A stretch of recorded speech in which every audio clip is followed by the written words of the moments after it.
Les personnes qui sont en recherche spirituelle ou dans le bien-être, dans des activités comme la méditation ou le yoga, qui cherchent à travers des livres, en fait, sont en recherche de l'amour, euh, d'elles-mêmes. L'amour est quelque chose de libre. C'est quelque chose qui, quand on l'atteint, vous rend libre. C'est pour ça qu'on l'appelle joie, paix, quiétude, parce il vous rend à vous-même. Aimer, euh, c'est sans doute quelque chose de difficile, dans le sens où il ne faut pas, pour ressentir cet amour, contrôler, il ne faut pas l'enfermer, il ne faut pas prendre le cœur et le mettre dans une boîte parce que vous avez eu des expériences qui vous ont fait souffrir et que maintenant vous avez peur d'aimer,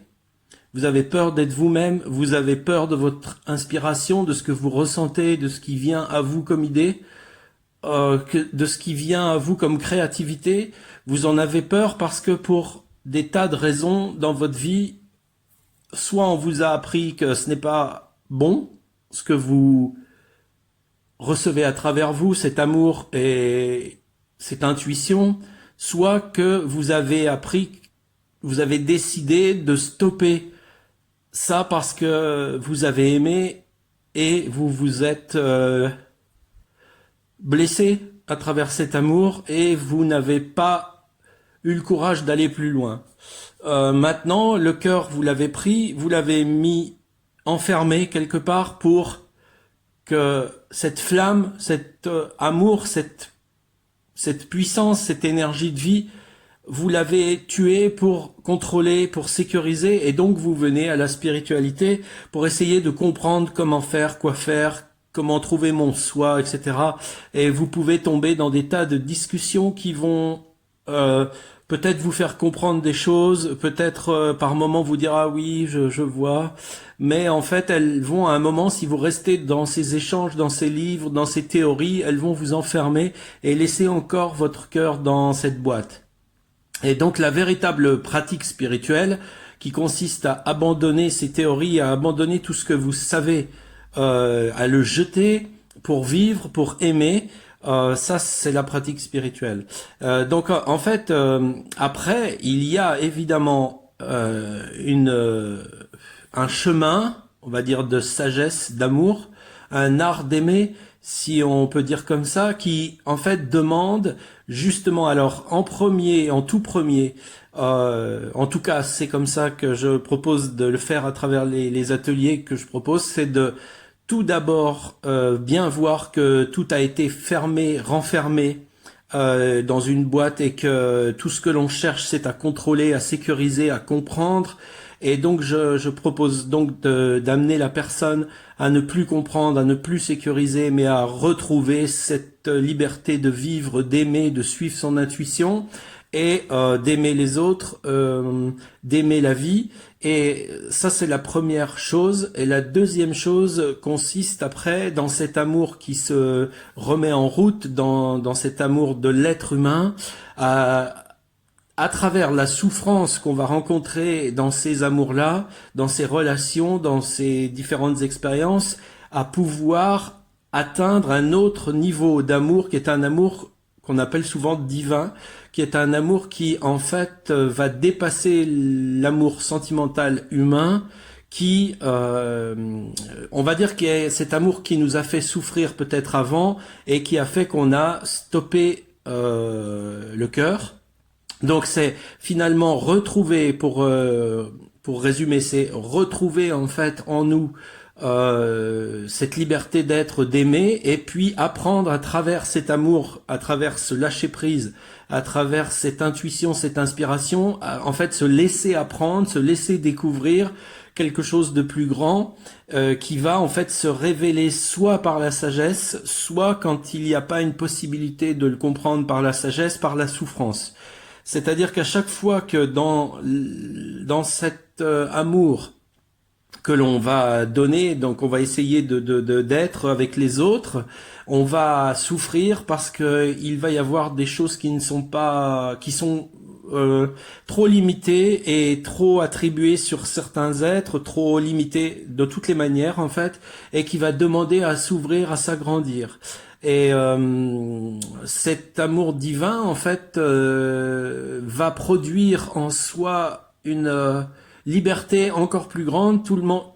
toujours plus grande, jusqu'à ce que en fait vous atteigniez en fait ce qu'on appelle la paix intérieure, qui est ni plus ni moins que ce qui est vu et ce qui voit sont une seule et même chose, qui est en fait l'amour vraiment inconditionnel, mais qui est très très loin de ce que on peut souvent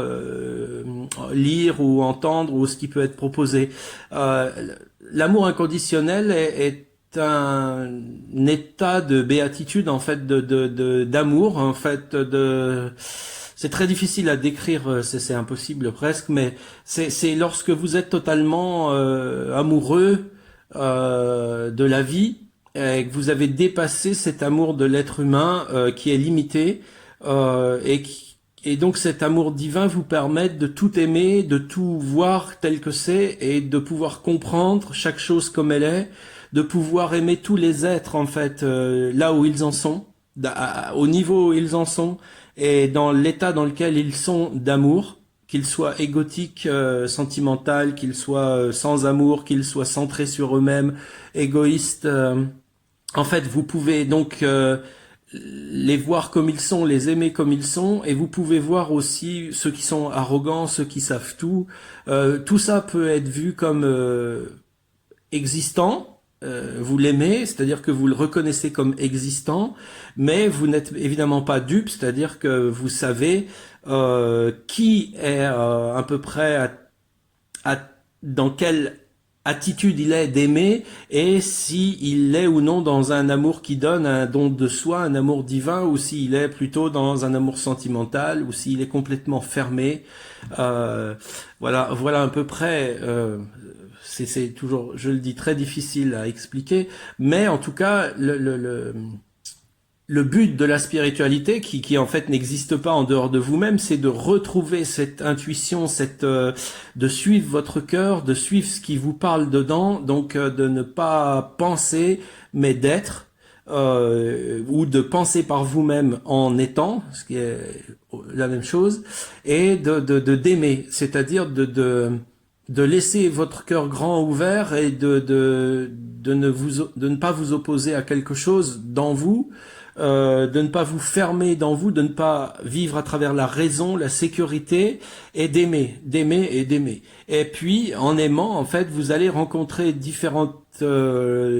difficultés qui seront liées au fait que vous aimez d'une manière limitée, et qui vont être un appel à l'amour, donc à développer un amour plus grand, qui va, plus il va être grandissant, plus en fait votre ego, votre sensation de moi va exploser. Voilà. Et donc dans les écrits, par exemple, qu'on peut lire, par exemple, chez les maîtres soufis, vous pourrez lire quelque chose à dévorer mon cœur, ou ravager mon cœur. Ça veut dire en fait que, en fait, plus vous aimez, plus votre cœur est grand, mais plus votre personnalité s'évanouit, tombe, disparaît. Voilà. Plus le moi disparaît, parce que en fait votre amour est plus grand et encore plus grand. Et donc cet amour, au lieu d'être ciblé sur quelques-uns et d'être possessif, il devient non possessif. Il devient une fraternité, un amour pour l'ensemble, pour le tout, du fait d'être rien, de ne pas être quelqu'un avec des besoins et des limites. Voilà. Donc, ce qu'il faut comprendre, en fait, cette vidéo, je voulais surtout montrer qu'il faut passer par le stade d'aimer et de la souffrance d'aimer, on va dire limitée, pour pouvoir agrandir notre amour à quelque chose de non limité. Voilà. Finalement, j'ai réussi à réduire, à faire la conclusion de tout ça plus courte sur la fin. Je vous remercie et à bientôt. Bonne journée.